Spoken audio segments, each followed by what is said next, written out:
अस्सलाम वालेकुम दोस्तों, मैं बहुत ही शुक्रगुजार हूँ sister in Islam Oldham group का, जिनकी मदद से आज मुरीद देरों में विलेज मस्तोई में एक हैंडपम्प लग गया है। जिनके ताउन से लगा है वो भाई साजिद एंड आसिफ महमूद ने लगाया है मरहूम साकिब महमूद के सवाब के लिए। अल्लाह पाक भाई साकिब महमूद को जन्नतुल फिरदौस में जगह दे और उनकी फैमिली को अजर अजीम अता फरमाए।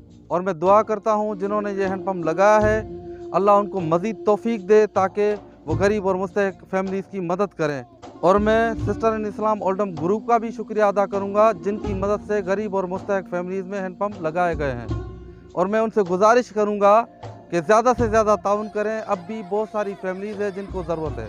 शुक्रिया, जज़ाकल्लाह। जय बनल का संग ताला हुई का बाद रखे सी बच्चन खुश रखे सी भाग वक्तला सी सदाई बाद हुसैन। अब असां नलके ॾाढी ज़रूरत है, पानी जी ॾाढी तकलीफ़ आई। असां परे का बारे में पर महिरबानी जंहिं बि ॾिता उनको अल्लाह आबाद करे सी।